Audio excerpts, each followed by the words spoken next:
Hello and welcome. In this video, we will learn what entry load and exit loads are. Okay. First, let me take an example and explain you what entry load is. Later, we will learn about exit load. Okay. Let us say this is you. This is you, and you have made a movie. Okay. You have made a movie. But what you are worried about is there are no people coming and watching your movies. Coming and watching your movies. This is because you have not done any of this. Okay? You have not publicized about your movie. If you want people to watch your movies, then they must come to know that there is a movie which is made by you. They must know about the movie, correct? And so you must publicize it. You must put up ads on the newspaper, on the TV, and or in social media and tell people that you have made such a movie and it will be released soon. Next, you have to mention the release date along with releasing trailers or teasers or posters. And then you should have obtained a censor certificate too. For all these, you need money, correct? Let us say that you do this, but to do these, you need money. And from where will you get money? The producer will pay it. But after that, the money is taken from people, correct? Those who come and watch your movies. So let us say that you do this and people come to know about your movie. People come and watch. You get good response. Money is collected from which producer takes his cuts. All these is taken care by producer, so he keeps the money and the rest is given to you. Okay? Now, apply the same logic to mutual fund. Let us say that an AMC is starting a new mutual fund. It has given out an NFO, new fund offer, and it expects people to go for this mutual fund. But the question is, how will people come to know that there is a mutual fund? For people to know about this, the AMC or mutual fund company has to publicize it. Ads must be given out either in papers or social media or on TV about this mutual fund. Then it has to ask the distributors or agents or brokers of mutual fund to tell people about this mutual fund and make them fund this. Okay. So the AMC must request or ask distributors to publicize their mutual fund, new mutual fund, and ask people to join it. There are some legal formalities too, some documentations which needs to be taken care before a new fund offer can be given. All right. And for all these, money is required. So AMC must pay for all this, correct? AMC must pay for all this. But what used to happen before was the money was taken from the people who used to apply for the mutual fund. This was happening before. Right now, entry load is not there. Okay? Before, people had to pay a small amount of fee known as entry load, so that they can buy the mutual fund units. Think of it like the donation that you pay when entering a school or a college. Okay, not exactly a good example, but you can correlate with it. Okay, the load, the money required to be paid by the people, common people, when entering a mutual fund to take care of these and various others too, which I have not listed here, is called entry load.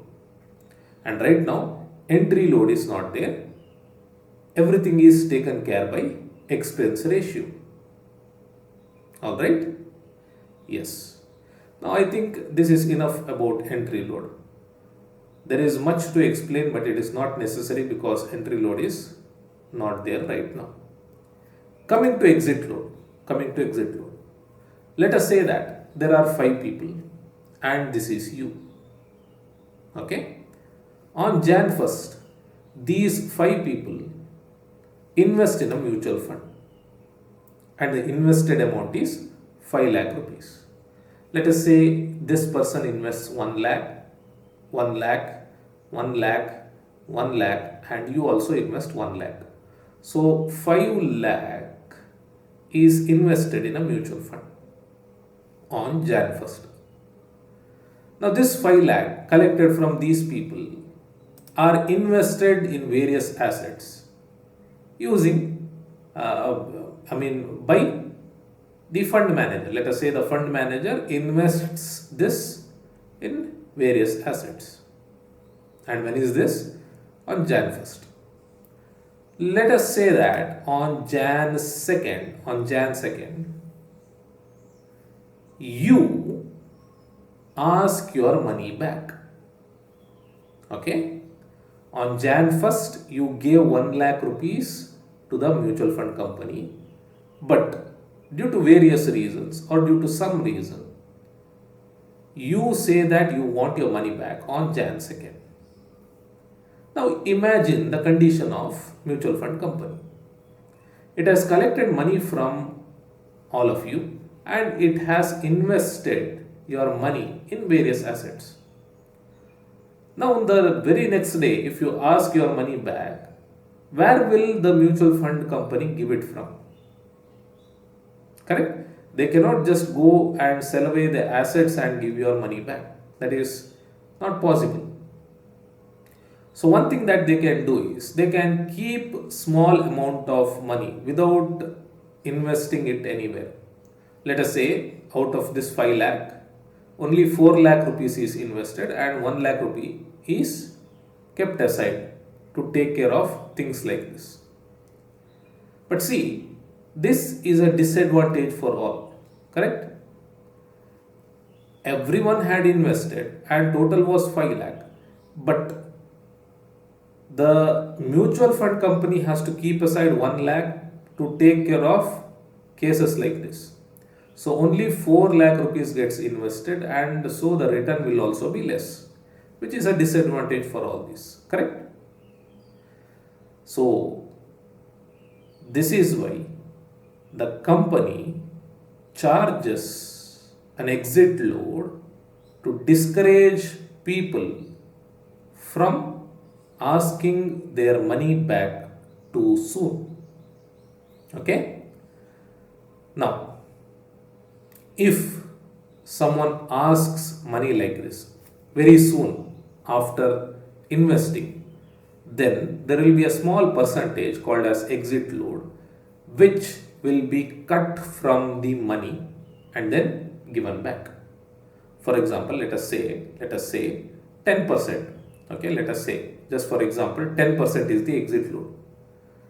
So on January 1st, you had paid or you had given 1 lakh rupees. On January 2nd, you are asking 1 lakh rupees back. If you do that, the company will put an exit load on your fund of 10%, meaning 10% from this will be cut and the remaining will be given to you. 10% is 10,000 rupees. So 10,000 rupees will be held back as penalty and 90,000 rupees will be given back to you. Okay. So this is called as exit load, and it is done to discourage people from redeeming their fund too soon. Okay. Now this was the money that you had invested, but then of course when giving back they will cut it from the actual fund value or NAV, I can say, by taking into consideration NAV and your fund value, the cut will be taken. Alright, so let me go to my desktop and show you where you can find this. Alright, so if you look here, it says exit load is 0.007 percentage. Okay, exit load is 0.007 percentage, and that is of Nippon India Liquid Fund, the same fund that I had taken in the previous video. Okay, meaning if you redeem it too quickly, then you will have to pay this much to the company as penalty. You can look at this, or you can see this in the fact sheet too. If you see here, entry load is not applicable, meaning entry load is not there. Exit load is given here. Okay, if you buy the mutual fund today and sell it today itself, then you will have to pay this much penalty of the total fund value. Okay, meaning if you give 1 lakh rupees, then of 1 lakh rupees this much percentage. If you surrender it next day, then you will have to pay a penalty of this much, or I can say this much will be cut from your money and will be given back to you. And same way till day 7. After day 7, if you redeem it, then you will not have to pay anything as penalty. Whatever you give will be given back according to new NAV. Okay, so this is the exit load. The money that you pay while entering a mutual fund is entry load, and while exiting a mutual fund is exit load. Okay, so if you come here, you can see the exit load is mentioned here. Okay, the details of exit load is mentioned here. Now coming to this fund, which is Bandhan ELSS Tax Saver Fund. You can see the exit load is 0%, but then it has a lock-in period of 3 years. Meaning, if you buy this mutual fund in 2020, then until 2023, you cannot ask your money back, or you cannot redeem this mutual fund. Alright, so 3 years is the lock-in period. Of course, you can ask your money back, and of course they will give it to you, but then you will have to pay a lot of penalty, and taxes will also be there, and some other things. Okay, so lock-in period is 3 years and exit load is 0, because you will be asking after 3 years. Whereas if you see here, the exit load is this percentage and there is no lock-in. Okay, so I hope the concept of entry load and exit load is clear to you.